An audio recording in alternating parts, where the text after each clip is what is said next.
magnificent bastard. Yes, everyone. Now we are coming to the real meat of the last conference of E3. I thought we were going to get to it last time, but we were long-winded. We jabber. We're jabbering fools. But hey, guess what? You lucky listener, you are witness to the longest podcast Jason and I have ever recorded. Yeah, in the history yeah. of Jason and I talking into mics. We broke it up into 3 parts. This being a third, of course. But we're going to dive right into something that I have to commend. Well, let's introduce ourselves real fast. This is RageSelect.com. RageSelect.com. I'm Jeff. I'm Jason. And we're talking about this is the third part of Day 1 E3 Sony conference. So take it away. Yes. Again, this is something that I really have to commend Sony for. They gave a lot of attention to the indie developers. Oh, yeah. They trotted, it's 9 indie developers out on stage, and they were all playing their games on stage. Yeah, and it was a really cool presentation. Yeah. The way they did it. They gave a lot of love. And over the last year, my love for indie titles has grown exponentially, because I think that's where the bulk of innovation comes from, because they're dealing with smaller budgets, and thus they don't have to worry about publisher pressure to homogenize and turn everything into fucking Call of Duty. Well, plus I mean, the reason that I've been getting more and more and more into indies recently has just been because it seems like so many of the indie titles that you're seeing on Steam and even on PlayStation 3 at this point are passion projects. They are. There's and they're good. Some dudes who got together and said, we want to make this game that we always wanted to see, and then they totally make that game, and it's really, really awesome. So we're just going to go down the list here. The first one is from one of the people who Jeff has probably sent some MASH notes to. No. Yeah, well, no. From the makers of Bastion. It's called Transistor. Supergiant Games, which Greg Kasavin is, I believe, the writer? I believe Games? So. Formerly of GameSpot. Of GameSpot, yeah. Back in the old day, used to be like the senior managing editor over at GameSpot. And I thought it was like, I was tickled to see him come out on stage to introduce Transistor, because I'm like, he's usually on the other side. Yeah, that guy's been in the audience so many times, and now he's standing up there in front of the games press going, look at my game! Yeah. Especially when you consider that Transistor is only the second game they've ever made, and that Bastion, while a super fantastic game, was by no means like the biggest, most innovative game in the world. It did a lot of things very, very well. Mm-hmm. It was a great game. It's a phenomenal game. I love that game. And I can't wait to see Transistor. If you guys haven't seen a trailer for it, you really need to go look at it. It's looks like kind of a third person. It seems to have some stuff kind of in common with Bastion, but I've heard the gameplay is different. Well, yeah. It's got got the perspective from Bastion. Right. But very much more cyberpunk instead of steampunk, kind of the way the Bastion was. Yeah, it seemed a little more epic, because a lot of Bastion was kind of intimate. This seems to take kind of a different approach. Yeah. From there, we saw that was the only one that I think they brought them out to show the trailer, and then from there they went down this list where they had on the stage all of these screens, and they had in front of each screen they had a developer that was playing like the game that they had made on the screen. One, I had never heard of this before, Secret Ponchos? Yes, I'm excited about this one. This looks cool. It's a good name. That guy at the convenience store earlier, he had a secret poncho. Oh, yeah. Yes, he did. It's some kind of like a third-person, top-down, Western, like PvP game. Yeah. Where you spaghetti Western style. Mm-hmm. We actually looked at the entire trailer for it. There's a dude with a whip. Like, it looks, the art style it kind of reminds me of like Guacamelee. Yeah, a little bit. Looks really cool. We saw Galax Z, which is like like a space sim. It was hard. I don't even know if it was a sim. It was hard to tell what was going on. Kind of Gradius with a 360 degree. Galaxy Wars Geometry Wars. Subspace. Oh yeah. Kind of like that is what it reminded me of. Yeah, with shit coming at you from every direction. Yeah, and there was a lot of like kind of combo stuff and junk blowing up, and it seemed real cool. I am always fascinated that the next title is even a thing. I know. It's so weird. Octodad, the dadliest catch. Yeah.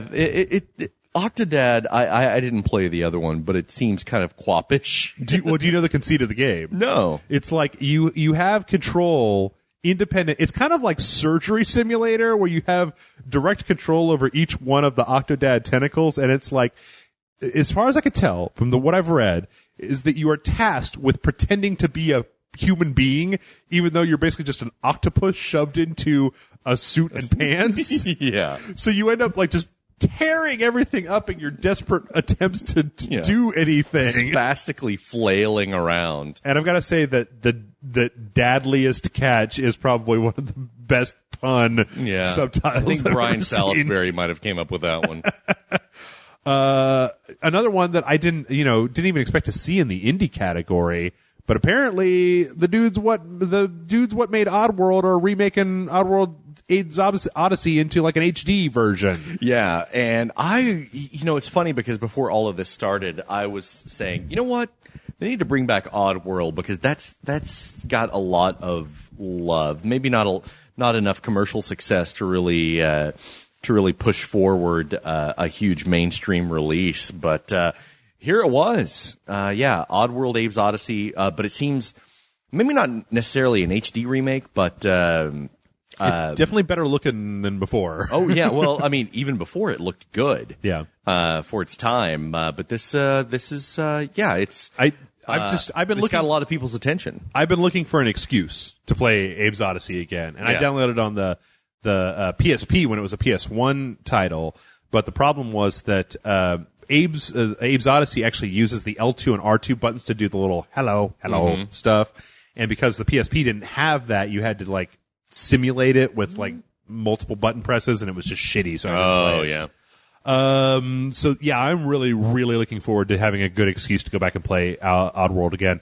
We saw this game called Outlast. Yeah, that's spooky. That's one we're definitely going to be playing through. It seemed like I saw this and I was like, this is a Jason Murphy game. This is going to elicit some screams. It seems kind of like a found footage video game almost because there was some like night vision stuff going on. There really wasn't a lot of gameplay, but it was a first person horror little indie game. Some big old dude chasing you down a hallway. That was all I got out of it. Yeah, it definitely got my attention. Mercenary Kings. This was a Kickstarter that Jeff backed. I did. I because I love Paul Robertson, and Mercenary Kings is actually made by the team who made the Scott Pilgrim game, which Paul Robertson did the art for. And it's like a side-scrolling shooter with kind of his weirdo take on enemy and character and level design and that sort of stuff. I didn't even know that it was going anywhere because I don't ever read, like, they send you a million emails when you do a Kickstarter. Yeah. Like, hey, Kickstarter update number 455. I had a ham sandwich for lunch. It was pretty good. Yeah. And I worked on Mercenary Kings, and I just stopped reading them. Don't Starve by Clay, which is out already in a lot of different places. Yeah, you can find that on Steam. It's got a weird kind of Tim Burton aesthetic to it. Yeah. Did we ever get a chance to look at that? We did not. You showed it to me, but we never did play it. I think it was on the docket at one point, but we never ended up doing it. We never got to it. And then Raise the Dead, and that's RAY''S. Yeah, which is a very similar art style to Plants vs. Zombies with these giant, big-headed zombies. Sort of. The thing is that they put a bunch of words together that I really liked. Zombie stealth puzzle. Yeah. I was like, this is like Jeff. They should have said zombie stealth puzzle upgrade. Yeah, this is Jeff Catnip, except for the fact that zombies. Well, no, I am very much against any type of game where you play as the zombies because I believe that the undead are unclean and must be eradicated from the earth. So I don't know. I feel a little weird about this one, but hey, you know what? It looked like the thing is that PlayStation, they make good choices. Stuff like Unfinished Swan and Journey. I mean, like they make good choices when it comes to putting indie stuff out on their channel. They do. So if they're on there, there's probably something interesting going on with your game. So I'll probably end up playing that. So yeah, they had all of that, and it actually bears mentioning for anybody who doesn't know that apparently Sony and Nintendo both have avenues now for indie developers to self-publish on their consoles. Yeah. Microsoft, the last time I heard, does not. Correct. You have to have either a publisher in place or cut a publishing deal with Microsoft in order to get your games on their service, which, I mean, Sony didn't have a whole hell of a lot of exclusives in their conference, but most of this stuff seemed like it was. Yeah. Most of the stuff seemed like, I mean, this is some of the stuff is stuff that's been out on the PC. Some of it is stuff that's coming to the PC. Like I know Mercenary Kings, Don't Starve is already out on the PC. Secret Ponchos and Transistor were both games that were probably going to come on the PC, but any way to cross-pollinate that stuff into the console space, I think, is a good idea because it really drives one of the more interesting parts of games for me. And then we throw the Switch to 11. Yeah, Square Enix walked out and they basically they threw everything. The only way that what Square Enix had talked about could have been more surprising is if they had led with and a Final Fantasy VII remake for the PlayStation 4. Yeah, because or Chrono Trigger 3 or something like that. Well, these other two things are things that people have been asking for forever. Yeah. The first was Final Fantasy Versus 13, which has been conspicuously absent from E3 for 4-5 years. Yeah, it's been in development for a long time. Yeah, for those of you who haven't heard about this because it's too obscure, when Final Fantasy 13 was originally planned, there was going to be Final Fantasy 13, Final Fantasy Versus 13, and Final Fantasy 13 Agito, which was a mobile phone game. And this was a game that was going to be more action-based, made by the development team that did Kingdom Hearts. And ever since they showed it, everybody's been like, where the fuck is it? Especially after 13 came out, and it was kind of bleh. Nobody really liked it. Well, apparently it's still in development. They showed a new trailer that had a bunch of gameplay footage in it, and they've rebranded it as Final Fantasy 15? Mm-hmm. Is that right? 13, and then 14 was the MMO, so 15, yeah. Which I think is a great move on Square's part because it means that we could see Final Fantasy 15 like next year on the PlayStation 4. Yeah. It it looked like a Final Fantasy game, so I don't know how accessible it's going to be to me because I feel very much on the outside of that franchise. But it was sure pretty. Yep. You don't have a hell of a lot of tolerance for the JRPG in general. On the best of days. I used to. Yeah. I used to, but yeah, not anymore. Right around the time of like Final Fantasy 8 or whatever. Yeah. I was just like, no, I can't do this anymore. Oh, let's back it up for a second. Speaking of Final Fantasy, we didn't say that they're doing that Final Fantasy 10 and 10-2 on the Vita. Oh, yeah. Thing earlier on. Which, you guys got to get your naming shit in check, because that's just too damn confusing. That may be how you do it over in Japan land, but here in America, we need :subtitle. So what you're saying is that Final Fantasy 13 Part 3 Lightning Returns is not, that's not proper? Not only is it not proper, it's a fucking mess. Which I was actually really surprised that Square Enix didn't roll that out, because they've been pushing the 13... They pushed 13.2 pretty hard. I thought they would push 13.3. Yeah, it's going to be like, in 10 years, it's going to be Final Fantasy 13.2.1.5 alpha. That one's an MMO. Yeah, clearly. For the 6DS, obviously. Exactly. But then the other thing that my God, I thought, once again, the chat was going to set itself on fire. Oh, man, they went berserk. Kingdom Hearts 3. I don't get it. Kingdom Hearts 3. I'll tell you, because I went through this. Yeah. When Kingdom Hearts Dream Drop Distance came out on the 3DS, there were so many people that were asking me to review it. And I kept saying, like, you don't want me to review this because I think Kingdom Hearts is a hot mess. Like, after Final Fantasy, I played the first one, never beat it. Played the second one, didn't even get halfway through it. And then there have been like 100 different little ones out there, and it's got its own very dense universe. But then I figured it out. Most of the people who are fans of Kingdom Hearts, and not all of them, I'm not trying to paint you guys in any one way, but most of the fans that I've talked to, they started playing Kingdom Hearts 1 when they were younger children. So that was a game that had all these Disney characters running around with all these RPG characters, and it's the sort of thing that people look back with a very fond amount of nostalgia. Yeah. And one of the biggest problems with Final Fantasy Versus 13 is that I feel like there were a lot of people who said, will you please put out Versus 13 so that team can go make Kingdom Hearts 3 because we want it? In Kingdom Hearts 3, I will play it if I get to see Sephiroth kill Goofy. I don't think it's going to happen. All right. Well, then I'm not playing it. Maybe it's already happened. I don't know. Maybe so. Maybe it's already happened. And then, welcome to the part of our podcast that we call Boner Time. It's just like the Joker. There were huge amounts of boners going on during the Assassin's Creed 4. You could hear him pop, pop, pop, pop, pop, pop, pop, pop, pop. Oh, are you talking about like erections? I was talking about like you guys done fucked it all up. What? No, I'm talking about erections. Okay. I'm talking about hard dicks. Son. All right, well then we're going to have to talk because Assassin's Creed 4 Black Flag they did a little demo of, and that shit done straight up locked up at the end. Like, Yeah, there were plenty it of did. places during It that. kept hanging and everything, but Yep. I didn't care. I didn't care. It was delicious. It was like I'm eating a delicious slice of pizza, and then someone pulls it out of my mouth for a second, and I'm like, okay, I'm just gonna sit here with my mouth open, put it in my face hole. Okay, and then they do, and then they pull it out again. Yeah. Oh my God. There was a part of it at the end where you jumped from it was in the jungle. They were sitting around a fire, and then who's the new Kenway? Edward Kenway, is that his name? I think that was his name. Yeah. Goes after this dude in the forest, like sneaking around, killing stuff.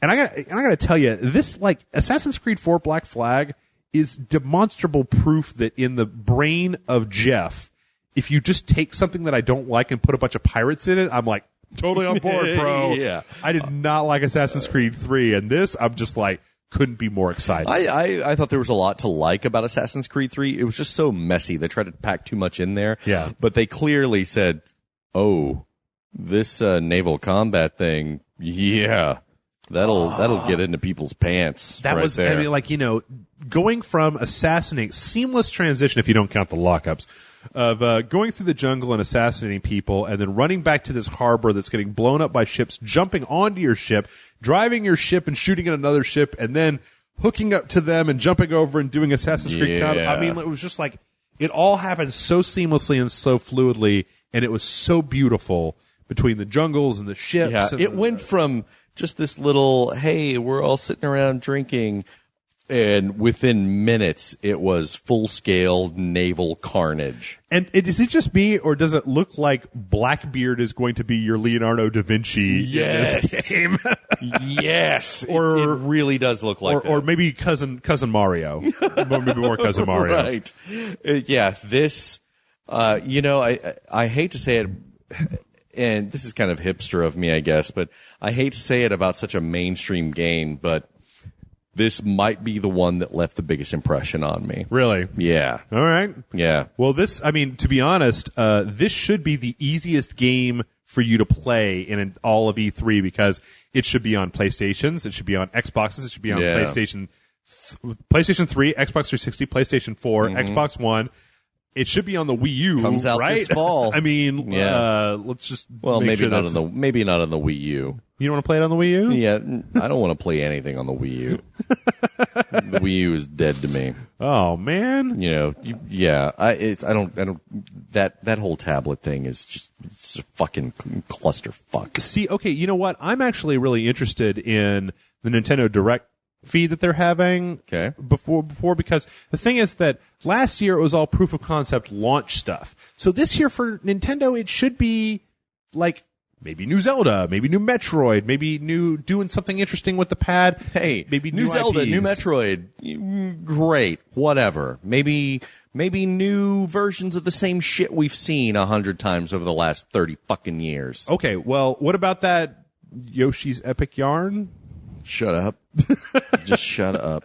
Let's move on to the next one.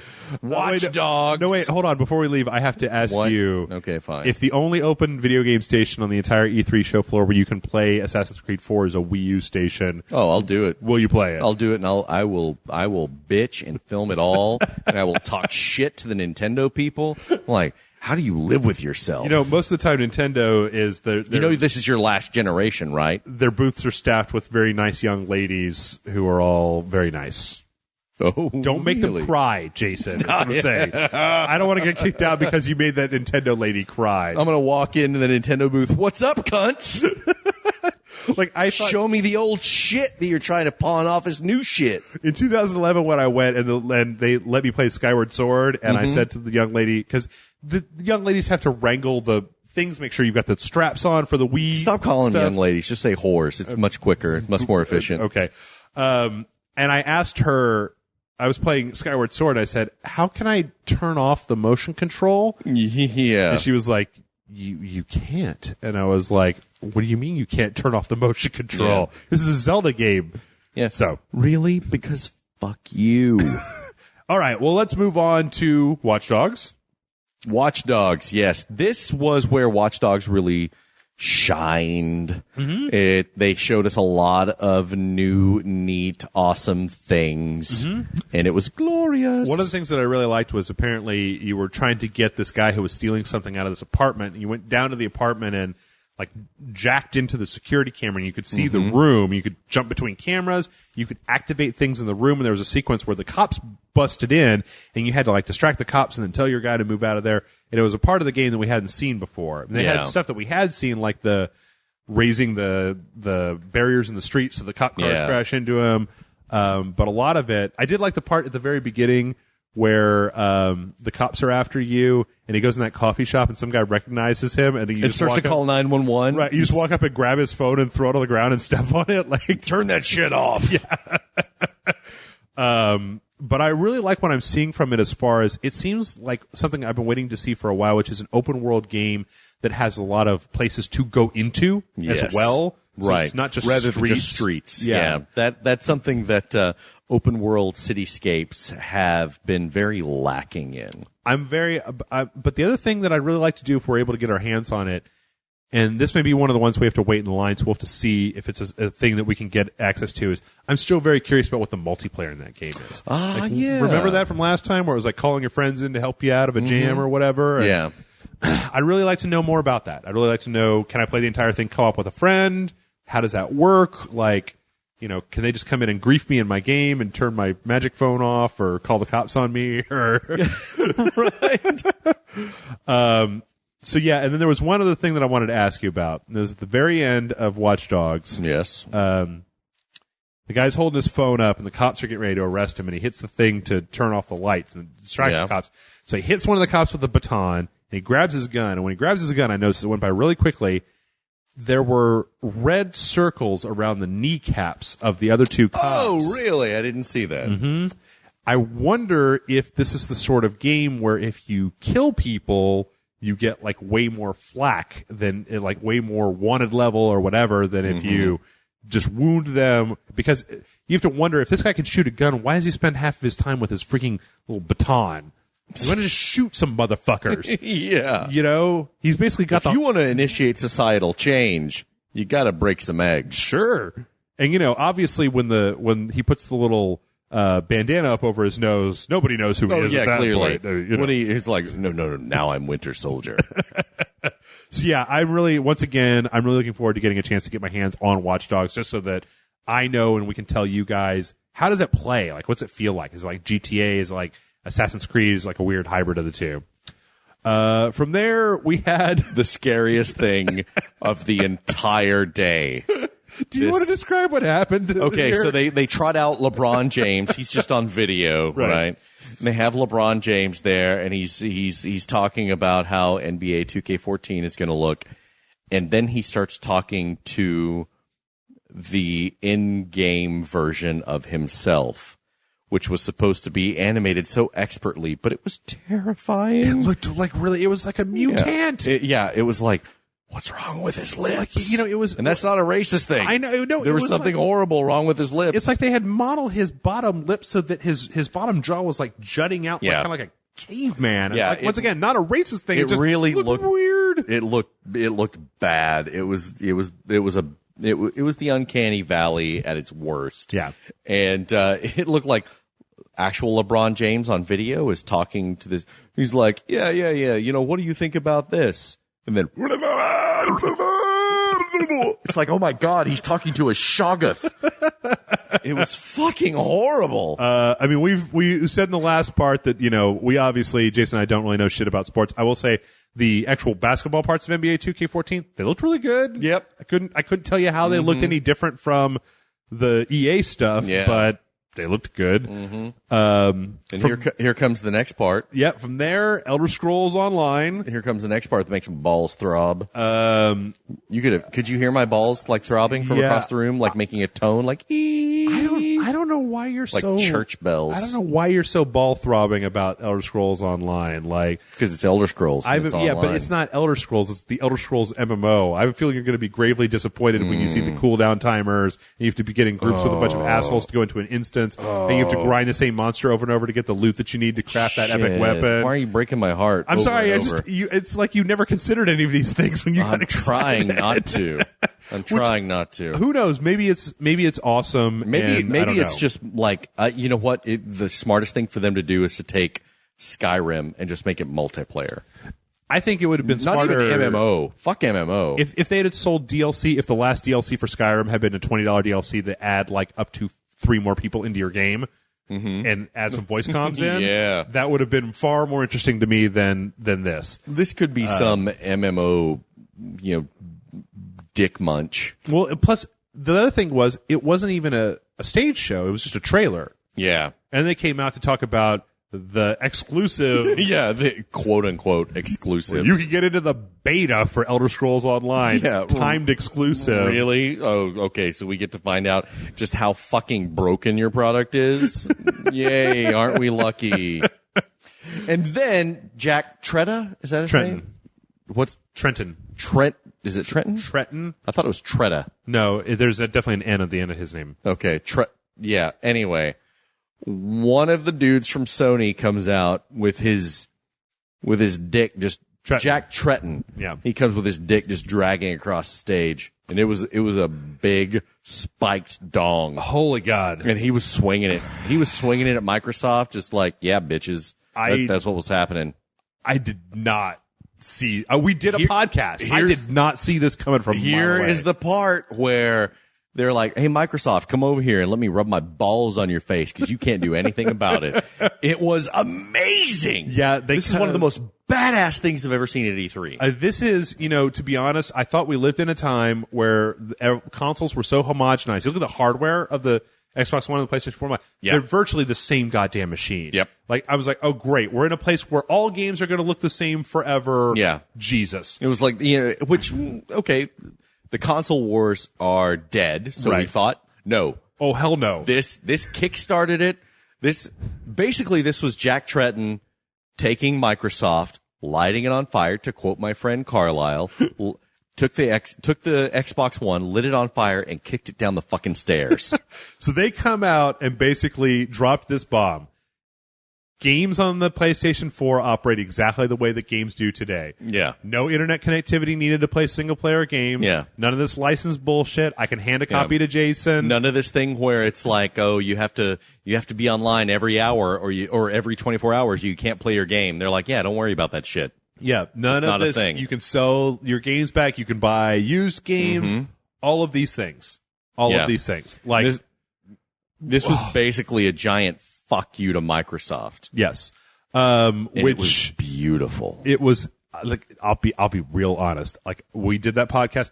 I did not think that Sony had the stones after the PlayStation 3 and how they got burned Yeah. to do this. But then what we were talking about before is that like Microsoft had to know this was coming. Microsoft must have the biggest, most misguided testicles in the world to say, like, I thought this was an inside deal. I thought it was like they all sat down with EA and Activision, like around the big table with the big cigars and their top hats and their monocles and shit. They were like, ha, ha, ha, we're going to make it so that all this happens.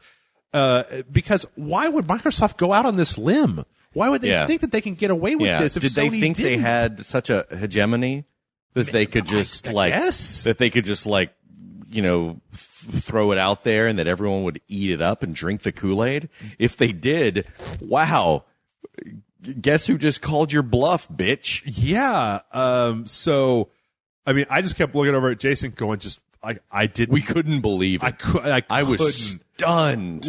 And suddenly, And the whole place turned into a fucking, Sony blowjob party. well, the thing is, when you talk about piping in fake applause, they did not need to pipe in fake applause for that. That was rapturous. Yeah, and just the fact that they've done this and the fact that they have positioned the PlayStation as in this way means.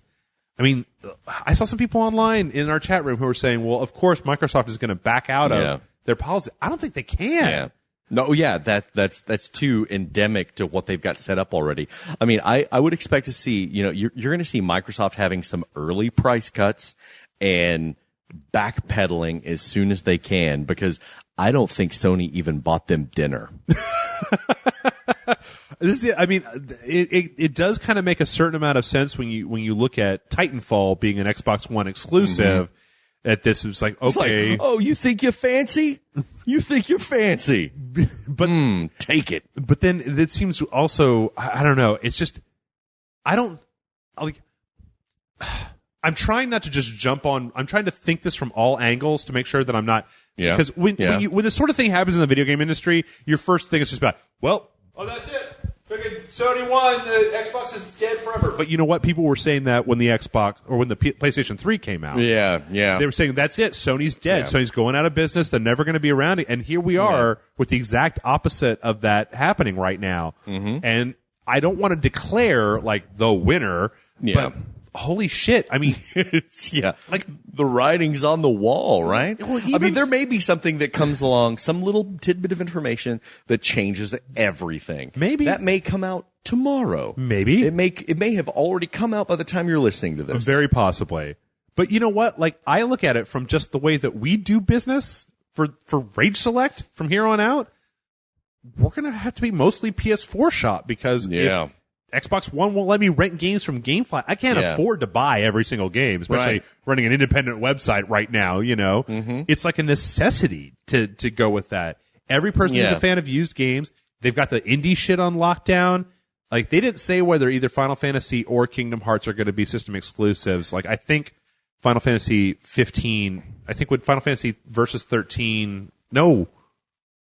Oh, I can't tell, but like, they were not. The other thing was that Sony did not swing their exclusivity junk around that hard. Right. Yeah, Microsoft really did. They really, really did. I just like to imagine that after this, that Yoshida dude from Sony was texting Major Nelson pics of his balls.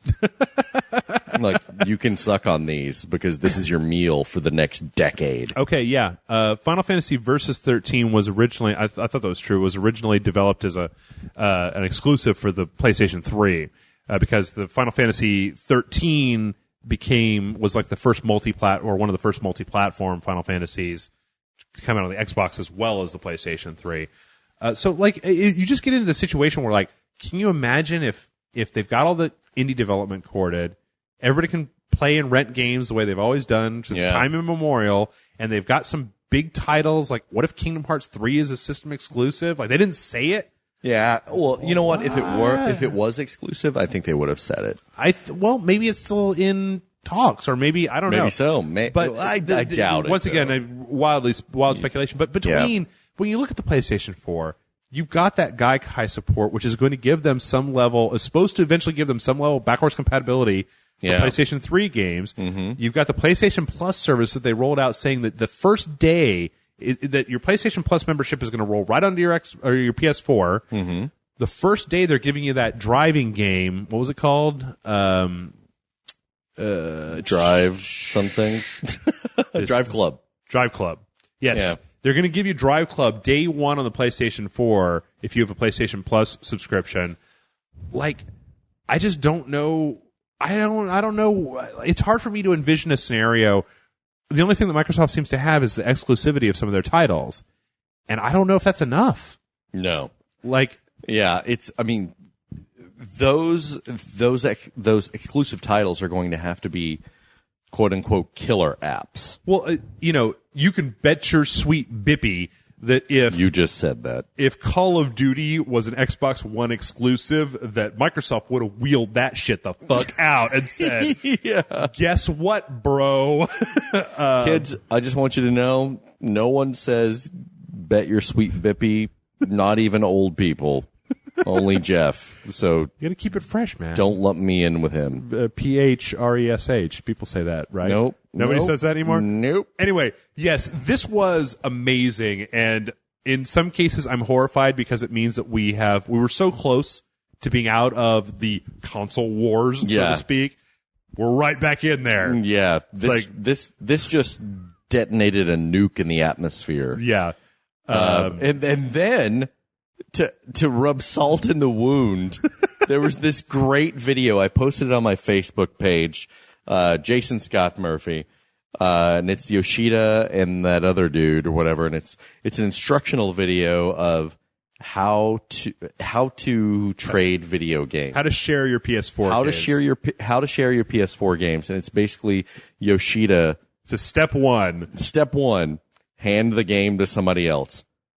And then There you're you done. go. Yeah, it was brilliant. Now, one thing that we should mention is that I looked actually later on. Apparently, there's some fine print. Yeah, apparently, and this should not be a super big surprise to anybody. Apparently, part of this looks like it's going to be that from here on out, you're going to need a PlayStation Plus subscription to play online. Yeah, like Xbox Live has been.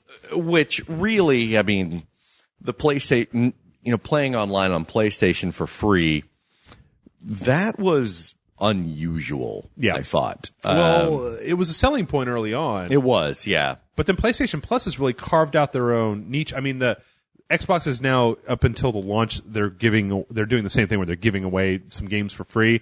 But this instant game library, it's one of the only reasons that I play very many games on the Vita, because it goes to the Vita, it goes to PlayStation 3, it's going to go to the PlayStation 4. Yeah. It's $50 a year. It's totally worth it. I'm okay. I've gone into salesman mode apparently now, but that doesn't seem like a big thing to me to trade for the ability to do this stuff. And then at the very end, let's go in chronological order. Then I guess this is where I was expecting you to go, when you say, as if all that wasn't a slap to Microsoft enough, they brought out Microsoft's old boys, Bungie, with their brand new game, Destiny. Yeah, they bring out Destiny, which, I don't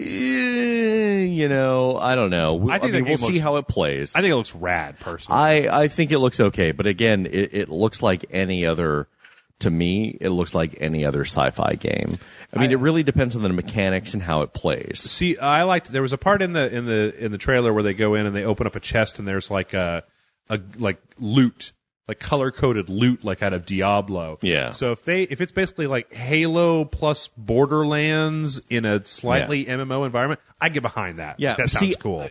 See, and you honestly as well don't think that Bungie is sacrosanct. No, not at all. This could be a huge fail, or it could be something that we are just as disinterested in as we are in Halo. Very possibly. I think I like the idea of being able to play in a co-op environment instead of an adversarial environment, is being able to play with people who are super pros at Halo instead of against people who are super pros at Halo. I mean, it looked fun. Yeah. It looked like something I would enjoy, but it didn't look like something I would like just, slobber over. Right. It looked interesting, but it looked like another sci-fi game. That trailer had Gustavo from Breaking Bad, man. Oh, okay, great. Yeah. Whatever. I don't know. We'll see if we get our hands on it. I'd like to take it for a spin. And what's next? The last thing? We don't have a release date, but we do have a price. And as if all the rest of this fucking fuck you wasn't fuck you enough to fuck you. They launch $100 cheaper than the Xbox One. 400 instead of 500. It's like, that's huge. I hope that Kinect was worth it, Microsoft. Yeah. Because that's the only thing I can think of to drive that price up. Here's a tip. It's not. So yeah, $400. Amazon says December 31st, but I'm pretty sure that's just a placeholder. Right. It'd be interesting to know whether they're going to have to get it out before the Christmas season. Oh, absolutely. It's got to be out before Black Friday. Yeah. It has to be out before I'm that. sure it will. But this whole razzle dazzle was really just based on what we've seen here on this little presentation, was E3 winning was Sony winning E3. Very true. Like I said, I keep going over in my brain trying to figure out a good way for Microsoft to pull out of this, but I think they might be blocked from making any weird moves from this. Like they committed to the Kinect. I'm wondering what they can't take the Kinect off and sell it for $100 less. And by the time this goes up, I'm sure we will have that information, but I'm wondering what Microsoft stock will do tomorrow versus Sony. Well, you know that when Microsoft made the original Xbox One announcement, it tanked. No, GameStop's stock went down really? like 19 points or something. But you know what? Just like we've talked about before, the other side of the fact that you could still buy and sell used games means that PlayStation is still directly supporting GameStop to a certain degree. Yeah, I know. Whatever. It's I like consumer friendly, but I hate GameStop. I'm kind of stuck in the middle here, so Yeah. maybe we should just set Microsoft and GameStop on fire, and I'll be happy. Just push them together in a big pile. Yeah, just put them in the fucking Wicker Man. Unleash the bees and then the fire. Fire bees. Fire bees. Fire bees. Just like there's got to be a Bioshock thing in there somewhere. Yes. All right. Well, you know what? It is super late, and we have rambled on for We gotta go to bed. well nigh 3 hours. We've got to drunk. go walk around tomorrow. My ankle is all screwed up, and hopefully I'll be able to walk tomorrow. But no matter what happens tomorrow, we are going to be back with a few more podcasts. Like I said before, we're going to have some video stuff for you guys, but it's probably not going to come out until after E3. So keep an eye on RageSelect.com for this. We're going to be live tweeting and updating stuff over the course of the day, so keep an eye on our Twitter feeds or RageSelect.com for that matter for all the latest trailers. So we'll see you tomorrow, ladies and gentlemen. Later.